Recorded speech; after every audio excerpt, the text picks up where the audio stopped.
भक्तों, रामचरितमानस में आज सुंदरकांड का शेष भाग हिंदी में कथा सुनाऊंगा। आप इसको ध्यानपूर्वक सुने। पत्रिका सुनते ही रावण मन में भयभीत हो गया, परंतु मुख से ऊपर से मुस्कुराता हुआ वह सबको सुनाकर कहने लगा, जैसे कोई पृथ्वी पर पड़ा हुआ हाथ से आकाश को पकड़ने की चेष्टा करता है, वैसे यह छोटा तपस्वी लक्ष्मण वाग्योल्लास करता है, ढीक हाँकता है। सुख दूत ने कहा, हे नाथ, अभिमानी स्वभाव को छोड़कर इस पत्र में लिखी सब बातों को सत्य समझिए। क्रोध छोड़कर मेरा वचन सुनिए। हे नाथ, श्री राम से बैर त्याग दीजिए। यदि भी श्री रघुवीर समस्त लोगों के स्वामी हैं, पर उनका स्वभाव अत्यंत कोमल है। मिलते ही प्रभु आप पर कृपा करेंगे और आपका एक भी अपराध वे हृदय में नहीं रखेंगे। जानकी जी की श्री रघुनाथ जी को दे दीजिए। हे प्रभु, इतना कहना मेरा कीजिए। जब उस दूत ने जानकी जी को देने के लिए कहा, तब दुष्ट रावण ने उसको लात मारी। वह भी विभीषण की भांति चरणों में सिर नभाकर वहीं चला जहां कृपा सागर श्री रघुनाथ जी थे। प्रणाम करके उसने अपनी कथा सुनाई और श्री राम जी की कृपा से अपनी गति मुनि का स्वरूप पाई। शिव जी कहते हैं, हे भवानी, वह ज्ञानी मुनि था। अगर से ऋषि के सांप से राक्षस हो गया था, बार बार श्री राम जी के चरणों की वंदना करके वह मुनि अपने आश्रम को चला गया। इधर 3 दिन बीत गए, किंतु जड़ समुद्र विनय नहीं मानता। तब श्री राम जी क्रोध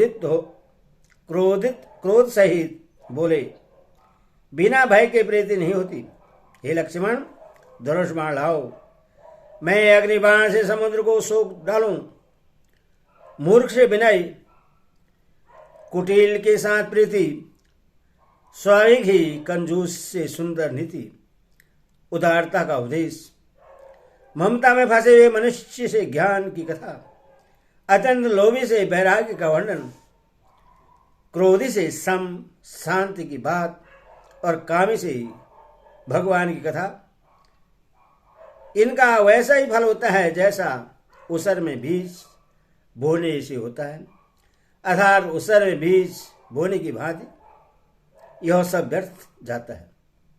ऐसा कहकर श्री रघुनाथ जी ने धनुष चढ़ाया। यह मद लक्ष्मण के मन को बहुत अच्छा लगा। प्रभु ने भयानक अग्निबाण संधान किया, जिसे समुद्र के हृदय के अंदर अग्नि की ज्वाला उठी। मगर सांप और मछली के समूह व्याकुल हो गए। जब समुद्र ने जीवों को जलने जाना, तब सोने के थाल में अनेक मणियों रत्नों को भरकर अभिमान छोड़कर वह ब्राह्मण के रूप में आया। काकभूषण जी कहते हैं, हे गरुड़ जी, सुनिए, चाहे कोई करोड़ों उपाय करके सींचे, पर केला तो काटने पर ही फलता है। नीच विनय से नहीं मानता, वह डांटने पर ही झुकता है, रास्ते पर आता है। समुद्र भयभीत होकर प्रभु के चरण पकड़कर कहा, हे नाथ, मेरे सब गुण धूस क्षमा कीजिए। हे नाथ, आकाश, वायु, अग्नि, जल और पृथ्वी, इन सब की करनी स्वभाव से ही जड़ है। आपकी प्रेरणा से माया ने नहीं सृष्टि के लिए उत्पन्न किया है। सब ग्रंथों ने यही गाया है। जिसके लिए स्वामी की जैसी आज्ञा है, वह उसी प्रकार से रहने में सुख पाता है।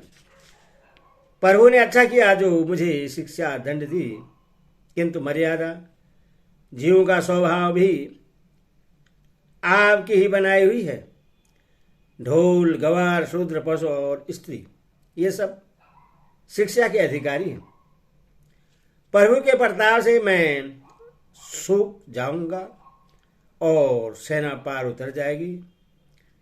इसमें मेरी बड़ाई नहीं है, मेरी मर्यादा नहीं रहेगी।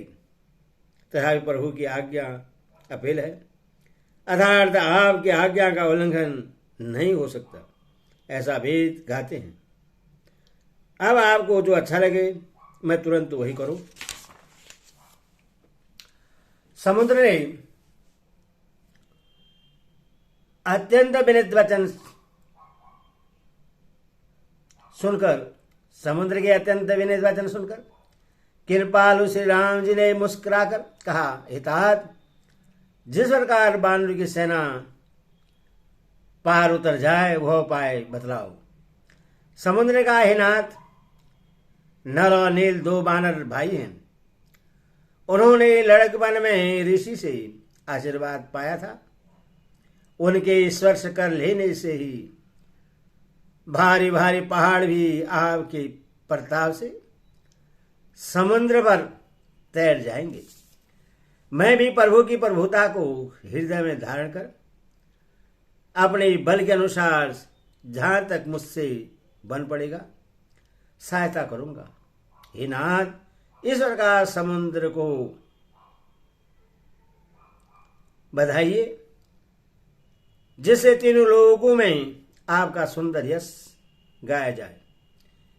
इस बाण से मेरे उत्तर तट पर रहने वाले पाप के राशि दुष्ट मनुष्य का वध कीजिए। कृपालु और रणधीर श्री राम जी ने समुद्र के मन की पीड़ा सुनकर उसे तुरंत ही हर लिया, अर्थात बाण से उन दुष्टों का वध कर दिया। श्री राम जी का भारी बल और पुरुष देखकर समुद्र हर्षित होकर सुखी हो गया। उसने उन दुष्टों का सारा चरित्र प्रभु से कह सुनाया, फिर चरणों की वंदना करके ही समुद्र चला गया। समुद्र अपने घर चला गया। श्री रघुनाथ जी को यह मत उसकी सलाह अच्छा लगा। यह चरित्र कलयुग के पापों को हरने वाला है। इससे तुलसीदास ने अपने बुद्धि के अनुसार गाया है। श्री रघुनाथ जी के गुण समूह सुख के धाम, स्नेह का नाश करने वाले और विषाद का दमन करने वाले हैं। अरे मूर्ख मन, तो संसार का सब आशा भरोसा त्याग कर निरंतर नहीं गा और सुन। श्री रघुनाथ जी का गुणगान संपूर्ण सुंदर मंगलों का देने वाला है। जो इसे आदर से सुनेंगे वे बिना किसी जहाज अन्य साधन के ही भव सागर को उतर जाएंगे। मासपुराण 24वां विश्राम कलयुग के ही समस्त पापों का नाश करने वाले श्री रामचरितमानस का यह 5वां सोपान समाप्त हुआ। बोल सियावर रामचंद्र की जय, बोल बोल सुध हनुमान की जय, बोल चे दरबार की जय।